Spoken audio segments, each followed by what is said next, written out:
Good morning, everybody. Thank you for joining us for our Fundraising 101 session. As Mackenzie mentioned, we're fortunate to have David here, former partner at Sequoia Capital, an angel investor himself, and now co-founder and co-CEO of ThirdLove. ThirdLove is one of the fastest growing brands in America. They're part of AWS's Hot Startup program. And so we've worked very closely with David and ThirdLove team to help them with their infrastructure. And like I said, thrilled to have you here. David, tell us a little bit about what the team at ThirdLove is doing. Great to be here. Thanks a lot, Jim. Yeah, high level, ThirdLove is a direct-to-consumer women's intimate apparel business. D2C, if some of you have heard of that, vertically integrated. We compete directly with Victoria's Secret. It's probably an unusual market that you wouldn't expect somebody to go after, but like probably many of you out there that may not have a direct connection to the markets that you're going after, I like solving big problems and hard problems.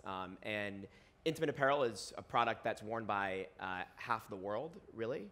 And it's a very, very large market in the United States. And it's one that was sort of ripe for disruption, that was mostly offline. And actually, when I was at Sequoia Capital, my wife, who was at Google at the time, approached me with this idea, and I knew sort of as much about bras as maybe the average guy, and I sort of brushed it off. But the more I looked into the market, the more of an opportunity that I saw. So started with very humble beginnings, probably like many of you guys here, in our living room. And today we're 120 people, 3 different offices, and relevant to this discussion, we've raised a number of rounds of funding. What's public out there actually isn't, we've raised more than that and haven't announced all of the rounds. But I've been through it all, I've seen it all, and that's why Mackenzie and Jim asked me to talk about it. And it's been interesting to be on both sides of the table, and I think I have a lot more empathy, a lot more empathy for entrepreneurs now that I've been through it myself. And I'm sort of the mindset that I love building companies, and it's, as being an angel investor is something I do on the side, but building companies and building things and solving problems is my passion. Great, so just so we get a little bit of idea of who's in the audience, just a quick show of hands. How many of you are actively engaged in a startup right now? Wow, okay, that's great. How many people are working on a side project that they hope to turn into a startup at some point in time? Okay. How many folks out there have raised money? Okay, seed round, Series A? Okay, wonderful. How many of you plan to raise money in the next 12 months? Okay, wonderful. So this should be a great discussion. We'll take some questions during the course of the discussion. If you have a question, want to drill down a little bit more into a particular thing, that's great. We will also have some Q&A at the end. So I'd ask that if you have a specific situation that you want to talk about, you save that for the end, or grab David or I afterwards so we can talk about it in a little more detail. So David, 2+ years at Sequoia, you're an active angel investor now. How many pitches have you sat in, say, as a VC or as an angel investor over the course of the last, say, 10 years? I've probably received, I don't know the exact number, but thousands of pitches, and then probably sat directly in maybe 1,200 actual pitch meetings, on the investor side at least. On the investor side. Yeah. And we were talking earlier, you feel like less than 1% of those pitches ever got funded. For sure, yeah. So it's a lot of work, it's a lot of time and energy. Then on the flip side, at ThirdLove, you guys have raised 3 rounds of funds that you've announced at least. How many times do you think you've pitched ThirdLove to potential investors? So Jim and I were talking about this. So, I no doubt had a leg up in fundraising. I knew most investors. I had spent time on Sand Hill Road. I was a known entity, which is very, very helpful. But it still isn't easy. It's really freaking hard. And it was hard for us too, especially at the beginning. And I think we counted up, and I'll explain why we were able to count this, that we pitched 220 different investors and firms, investors being sort of angels and then firms. And that's over the course of 3 rounds of funding. And the reason why we were able to calculate it is, and this is, all of you have to do this, is we kept very, very good notes in a Google Doc on every round. And there were certain investors that we met with or maybe had a call with or introduced to that weren't a fit for our seed round that we then put into the Series A tab in the Google Doc. And we took very high-level notes, honestly. It wasn't a lot of specifics. But name of the firm, sometimes the name of the person, maybe we forgot to fill that out, not always important. And then just some notes about what happened. Not a fit, the fund's too big, don't want to do a seed round, whatever it was. But that proved to be invaluable for us because it enabled us then to go back to investors later on for our Series A or Series B and say, and we had that established relationship already, right? So it wasn't a cold email, which cold emails are really hard to get through to investors on. You need an intro, you need some way to get in. And so if you have already had that in an earlier seed round, it's much easier to go back and say in a quick note to them, hey, we've done so and so and so and so, and since we met with you a year ago, we've a lot of progression. Love to give you guys the update. Give you the update. It's sort of the key word to say in that note, and it works every time if you've already met with that company and investor and they passed on you. And they're more often than not, even if they're not interested in your deal, because they met with you previously, will probably take the meeting out of respect for you. And ultimately, every VC is really more focused than anything else on building their reputation. And negative reputation is a sin in this town. So they'll do anything to ensure that you say good things about them. So they will usually take that meeting. That's why the Google Doc is key. And that, again, that was what enabled us to really count the number of times we pitched. So you mentioned you had the advantage of having been on the venture side before. I know when I was raising money, one of the things I always wondered is kind of what is that VC thinking? So I'd love for you to give us a perspective from your, with your VC hat on of kind of how VCs think about it and approach the fundraising process.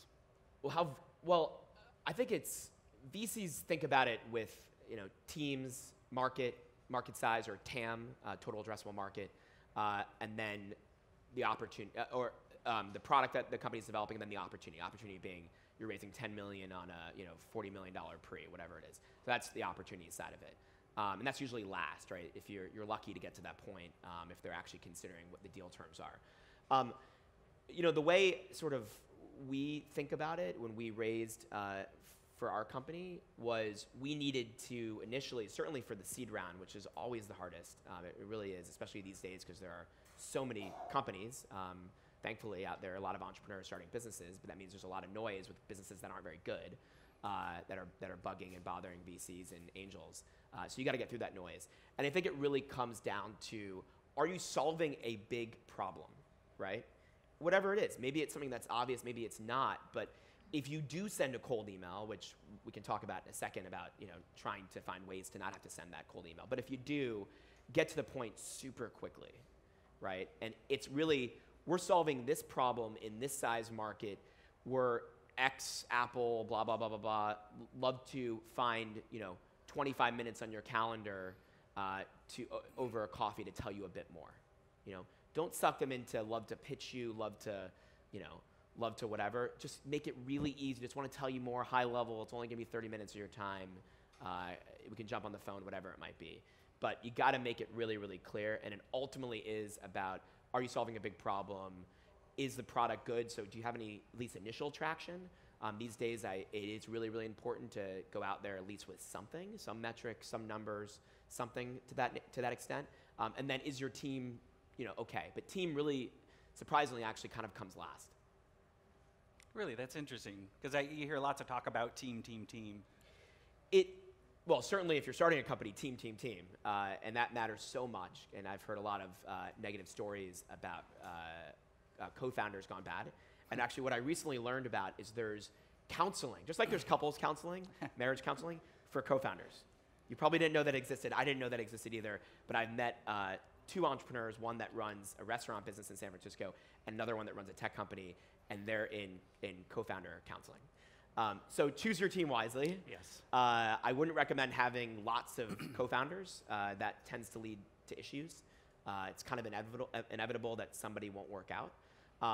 And know who you're going to work with and trust them. That's really, really key. But the reason why team is kind of last is everybody in this room worked at a good company previously. Everybody in this room probably went to a pretty good school. It's commoditized. At least it's commoditized without knowing who you are, right? So if you have a sentence to get through to somebody in a cold email, if you have a pitch deck to send to somebody, and you got one slide, which should be at the end, and we'll talk about sort of structure of a pitch deck, to get through to somebody about why you guys are successful, don't start with the team, because ultimately it doesn't matter, and the expectation is that you probably all came from good schools, came from previously good companies, or did something spectacular previously. So it's kind of commoditized, Okay. to your point. Interesting. Good question. So your knowledge of the VC process and everything, how did that inform the way that you went about raising money when you started out at ThirdLove? So it definitely was helpful because I had an understanding of how to structure sort of some of these cold emails, and then how to work on these initial meetings. And Jim and I were actually talking about some of these initial meetings. And the feedback that I always tell people is, to whatever extent you can, if you do find a way to get a meeting with somebody, do it on neutral ground for the first meeting, meaning a coffee. If you go to their office, you are pitching them. Whether they tell you it or not, you are having a pitch discussion with them. And that will be the last meeting you have with them if they pass. It is a pitch if you're in their office. If you have coffee with them, you're on neutral ground. It's more friendly. You spend 5 minutes talking about your kids or family or where you're from or whatever, and it's less formal. It's really, really important. And even better, if you can get this, have them come to your office. If you have, if you're working at a co-working space, maybe not, but if you have some sort of space, have them swing by. Okay, that means they're on your turf. That's the best. But to whatever extent you can push it, meet them for coffee, and that's the best way to do it. But the hard part is getting, as we talked about, getting that sort of coffee meeting. And the best thing you can possibly do is utilize your network. And I was telling McKinsey my strategy for that. And yes, I certainly knew plenty of people, but there are a lot of people that I didn't. And in the early days of ThirdLove, I would go to events just like this. I'd go to all the meetups. Startup Digest has tons of events on it every week. I'd go to all that stuff. It's tiresome.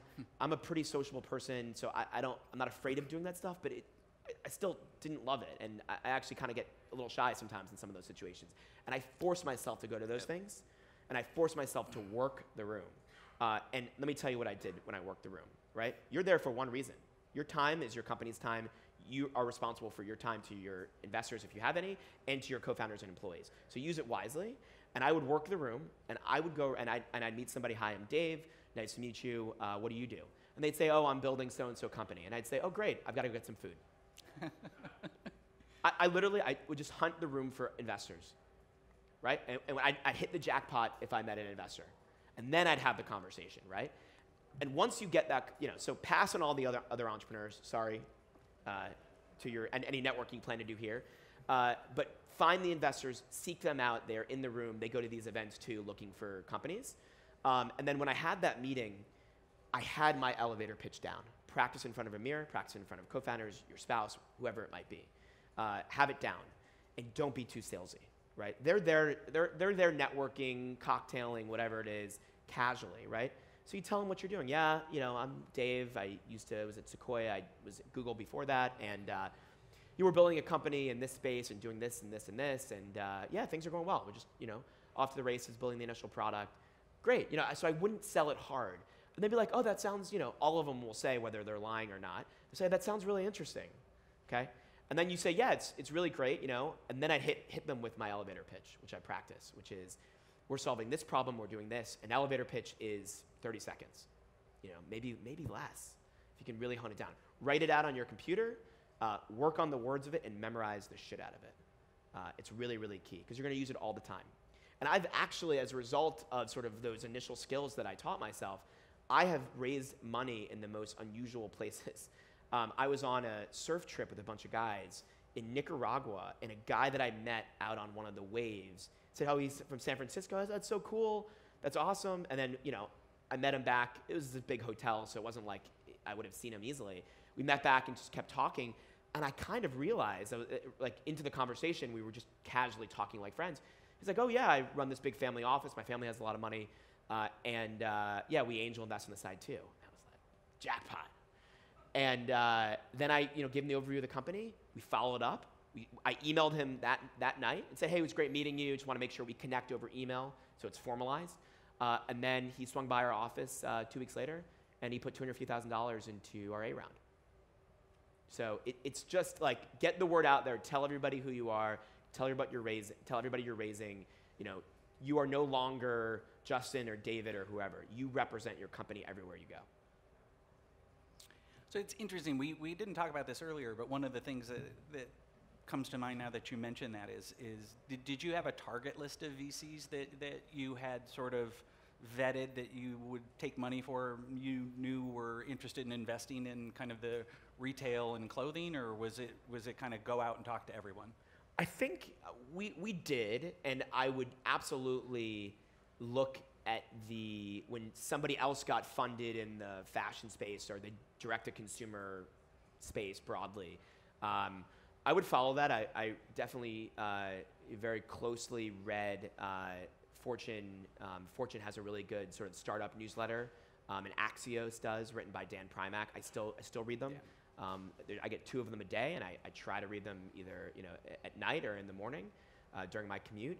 And I would look through the funding in those emails. And when I saw somebody that had funded in the space, I'd add them to my Google Doc. And in my Google Doc, I would put down how I'm going to get through to that person. And I'd go research the firm. And then I'd realize that my friend so-and-so has them as an angel investor. They're the angel investor in her company. And I said, oh, I got to ping her. She can make an intro for me. So I'd find my way in by diligently researching those people and adding them to my list. And even if I didn't have an in, I'd put them in there. And I'd especially look for, in the earlier rounds, I'd especially look for the funds that are kind of unknown. Those are my favorite. Because those are the ones that are easier to get through to. They don't have a brand name. They'll probably respond to a cold email if I don't have some sort of way in there. And they're just trying to get recognized, right? Or it's some sort of family office maybe.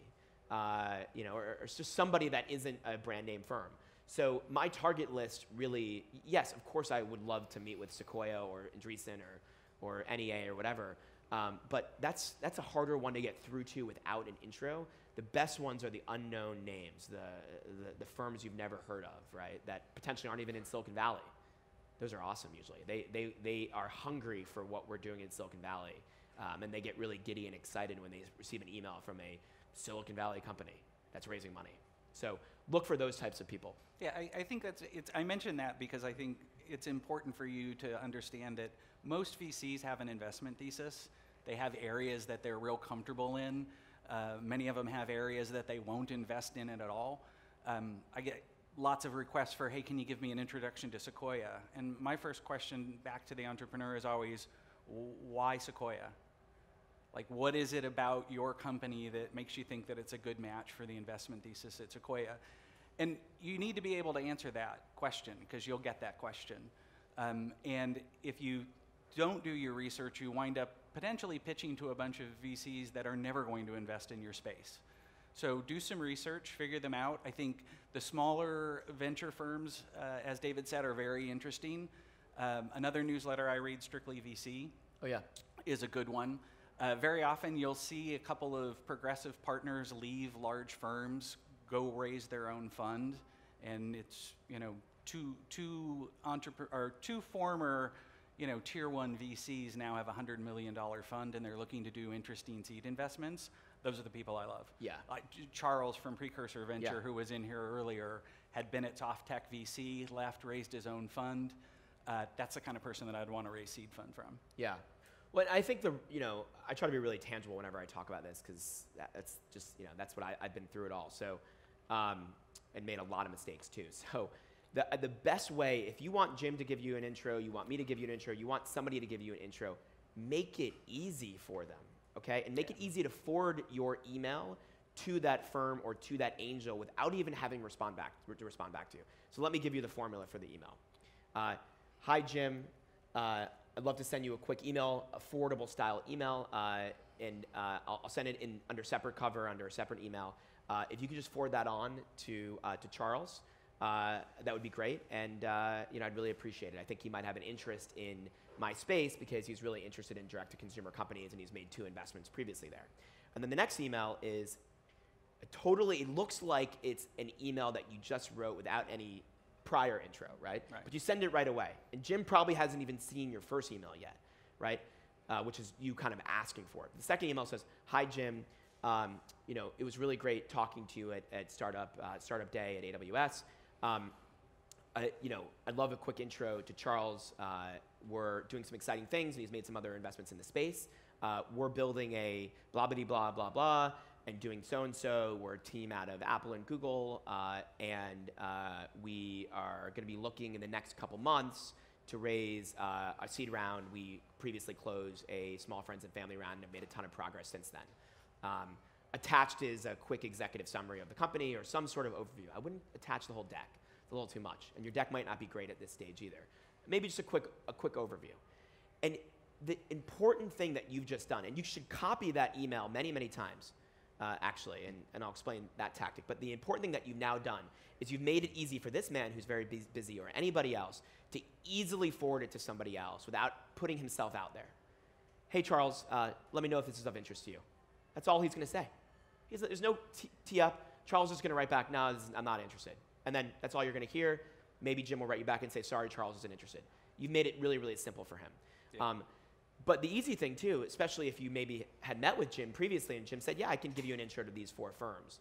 You then say to him, yeah, I'll send you four forwardable style emails. Subject line is Talk Inc., speaking to Charles at, I forget the name of his firm or whatever. And then the next email that you send is sort of the same subject line, the name of your company, Sequoia, something like that. And so he now has 4 emails in his inbox. Each one of those is almost the exact same forwardable style email, each one for a different firm or angel or whoever it is. And he just, as he plows through his email throughout the day, he just forwards it off to his contacts, to the people you've asked him to, or he's said he could make intros for you. You've made it really, really easy for him. And the number of people that don't do this is so frustrating to angel investors and to folks like Jim, because you get all these random emails. I'd love an intro to Sequoia and NEA and Charles and David and whatever. And it's just like, you've got to write back this long thing. Well, why are you interesting? Whatever. And if you just send him a forwardable style email, you've made it super easy for him. And he'll send it off. Does that make sense? Everybody should follow that tactic, and you will get responses from probably almost everybody you're asking for intros from. Oh, and the other thing, too, that I was going to mention about getting intros. So I mentioned that I would follow what companies did, and or I would follow fundraising rounds in these newsletters, and I'd write down names, and then I would try to get intros from friends of mine. The best networks that I created were actually, some of the best were from the earliest days. I started our company, our first office after our living room was Founders Den. And Founders Den is an awesome co-working space on 3rd Street. And I made it my goal to go to every sort of happy hour or whatever that they had. And I made it my duty to meet all the other entrepreneurs. And they've become a really great network. And a lot of them have asked me for intros. I've asked them for intros. That was my initial network. So if you're not going through some sort of incubator or some sort of program, which has its own built-in networking, which is great, use your network at your co-working space. And if you're not in a co-working space, just shell out the $500 a desk. Don't be cheap. Just do it. Look at it as a business expense, because you're going to meet a lot of really great people through it. So any questions about what we've covered thus far?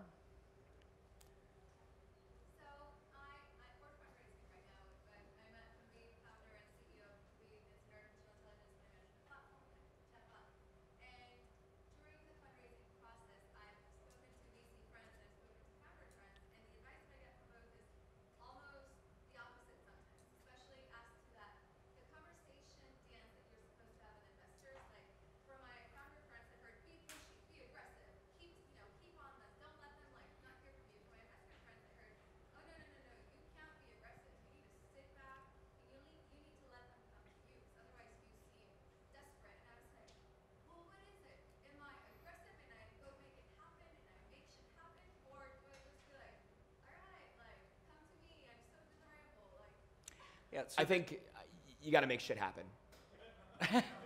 As you said, you got to make shit happen.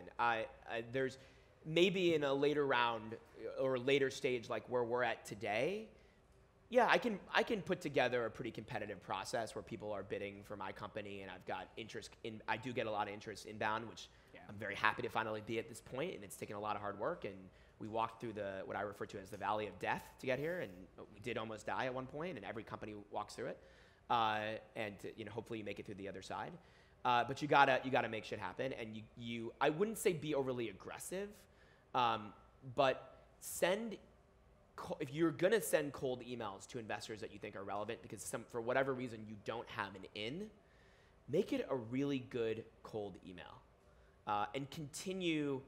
I sort of look at cold emails as a craft, and I send plenty of them now for recruiting, and I help. We have recruiters in house, and I've sort of taught them these strategies, and you look at each one as sort of, how can I learn from that one? And what I've found is each cold email I get better on the next.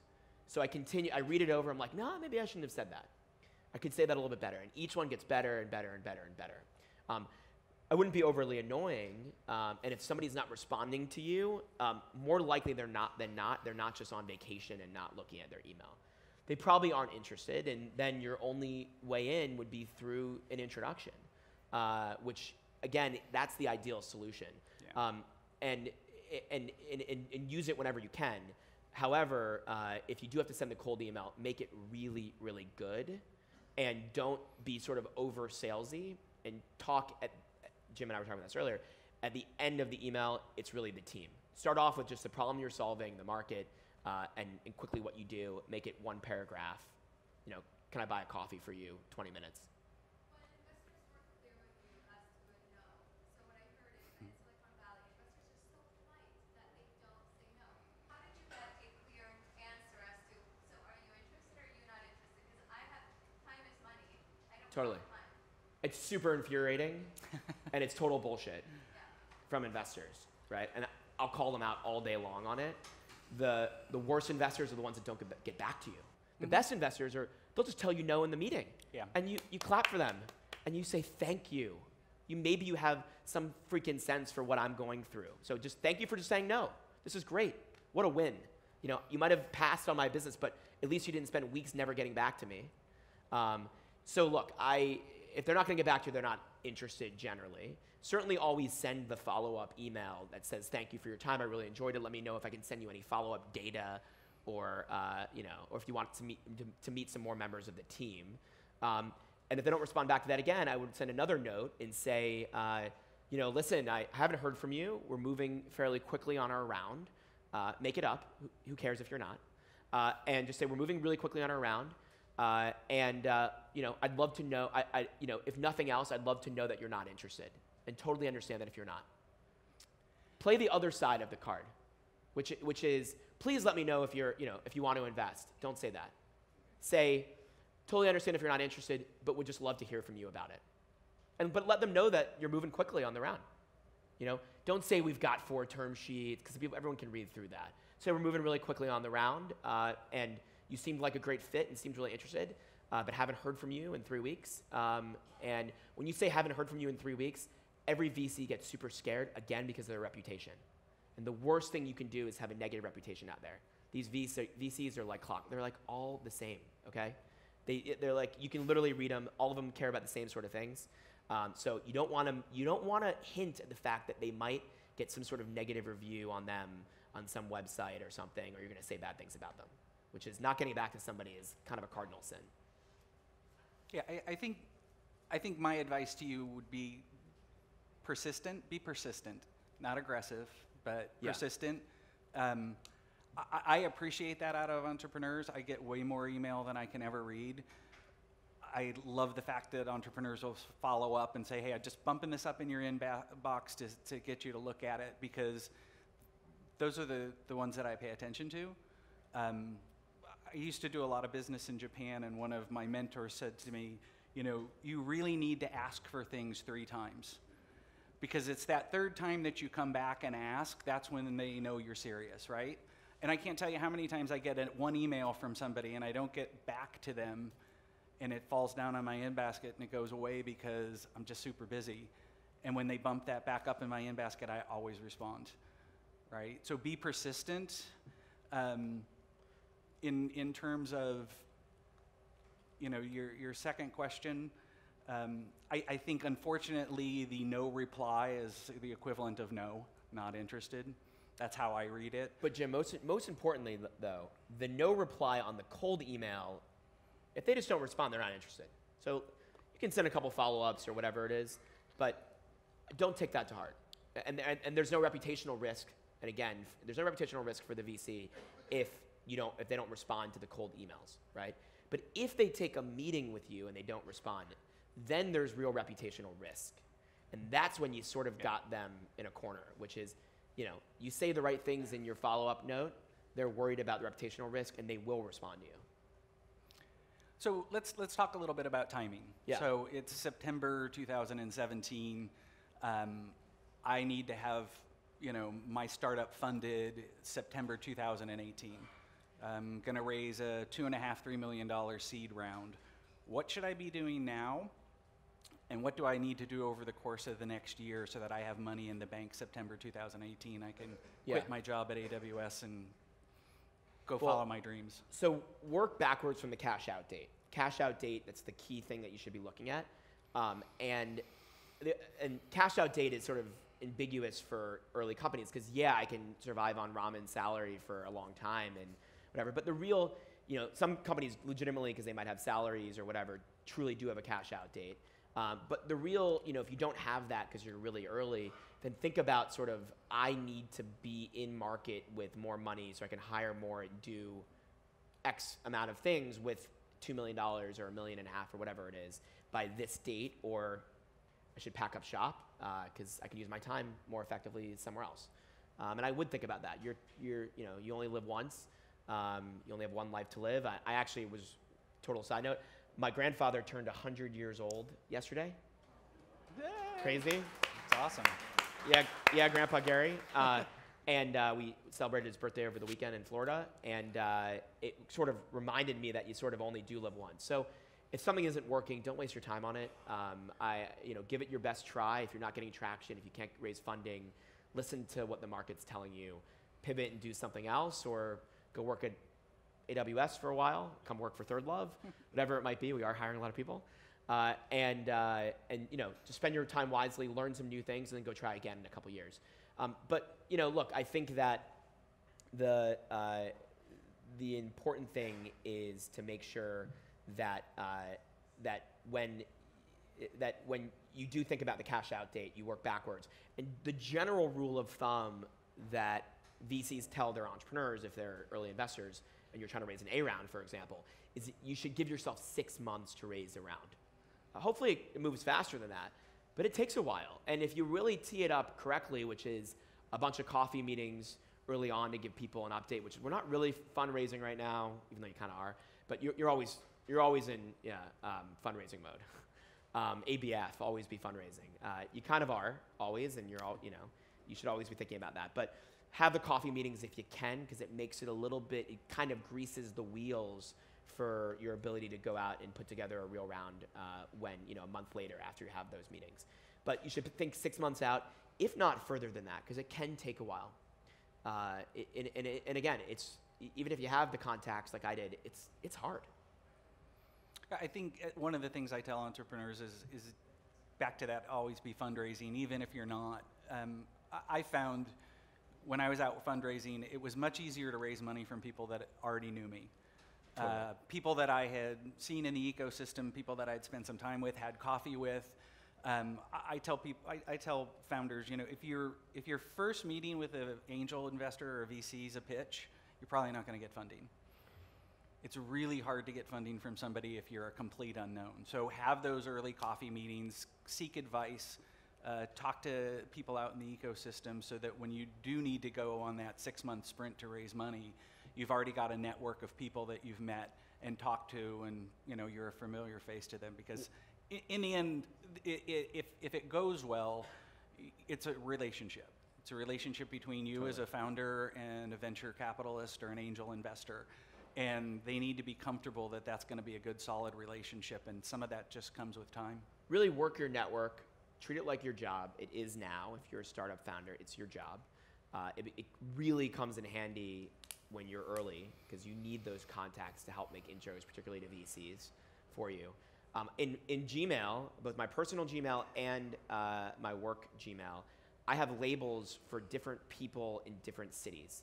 So whenever I might be traveling to DC for whatever, I just click on the DC label and I pull up all these emails with the people that are in DC that I might have met somewhere or whatever. And then I'll email them and say, I'm going to be in DC. Let's grab coffee, whatever.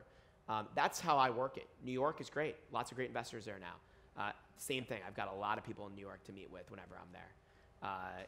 And I actually do it. If you're based in San Francisco, you probably don't get down to San Jose or really far down south that often. I do it that way too with contacts. I might have not seen so-and-so in quite a while. She's on my list of South Bay. I have a South Bay label that I put on people. And I'll get together with that person. So just keep the network going, keep it fresh, and do things like that. So any questions around timing, raising funds, what you need to be doing when? What if 6 months is not enough for you? What if you needed 3 months? Meaning you tried for 6 months and it didn't work? Thank you. Yeah. What if you prefer to raise less, but you wanted cash on the first 3 months instead of creating a bigger round? Meaning you only have 3 months until you're cashed out? Exactly. Oh. Runway. 3 months runway. 3 month runway. Right. What's your advice? Turn it into your full-time job, which is hard because you're also running a company and trying to build a team and stuff like that. But if you only have 3 months left, that now becomes your 90% job. You spend your other 5% doing some HR stuff, you're keeping the team going, keeping the lights on, approving bills, and stuff like that. Maybe the last 5% is working on product and coding or whatever. But 90% of your job now is fundraising. Thank you. Yeah. Yeah, I think the other thing I'd say is depending on where you are as a company, the other thing that you can look at is a bridge loan, venture debt, some kind of way. It's hard, and you need to have raised the first round for venture debt. Venture debt. Jim makes a good point. If you've raised a seed round of, I don't know what the number is now with Silicon Valley Bank or Wells Fargo, or there's one other bank that's really doing it, but Bridge Bank. Bridge Bank's doing it. Yeah. There's maybe one other too, but SVB is kind of notorious for this. But I would always take. We actually, thankfully, did have venture debt in our seed round, and we used it. I was like, oh, we may never use this. Why give up some warrants or like just giving up equity? Why give up this equity for the warrants? We're never going to use this because you have to pay a certain amount of warrants up front to buy the insurance. I call it, they won't call it this at SVB, to buy the insurance policy. Yep. So you got to put some money down. And we used it. And thank God we had it because we would have been done if we didn't have that. And so if you do raise a $2 million seed round, or some of you have, go right over to SVB, your contact there, and say, I want to raise a venture debt round. They'll probably give you $750 million in venture debt or something if you've raised two. And they don't really judge your company. They're not VCs. They're not people that make an assessment on your market size or your team or whatever. They do a little bit of that, but they really only assess the investors that you had in that first round. I have not heard of examples, maybe you have, of people getting venture debt rounds without having any existing equity holders. I don't think that exists. Any other questions around timing? I've actually got a question that's a little bit unrelated. It's about startups that have thanks. So my question is, this thing is cool. Startups that have a social aspect to it. So I'm working on technology for law enforcement that monitors people that get arrested to make sure they're not abused by the police or at risk of getting injured. There's a big social component. I've been getting mixed feedback from people about going to investors that are kind of socially motivated in their investment portfolios versus just as a kind of commercial venture. So I've talked to a few different people on just raising from generalized VC that's interested in kind of B2B type of stuff in that sector.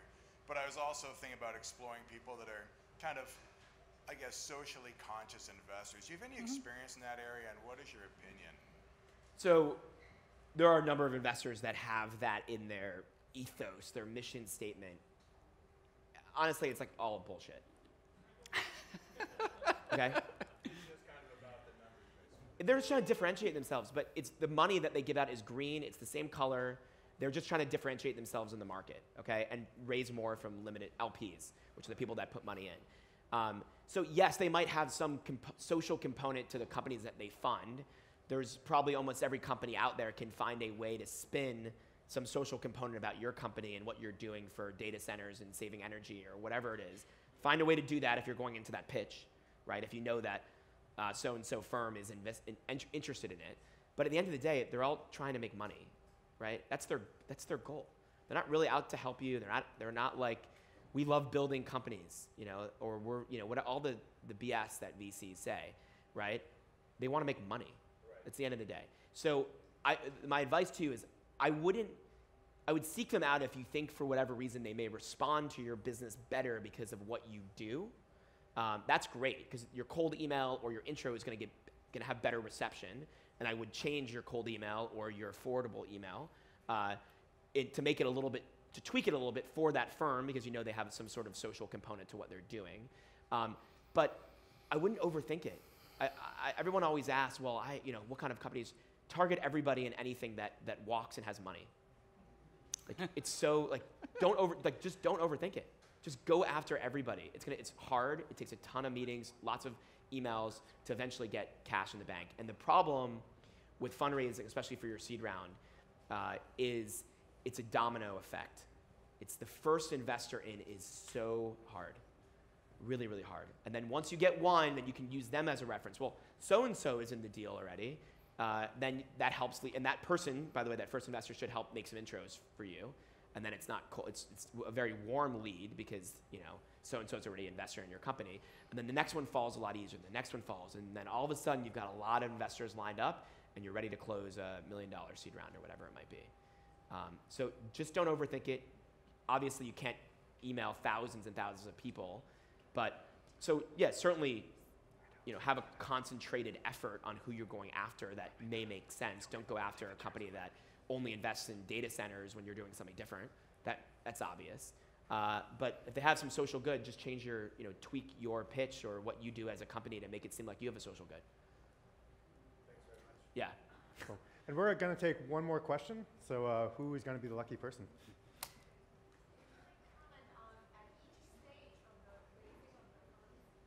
Stage of the seed, the A found, how ready the team and the product should be in order to approach the particular raise of that particular fund.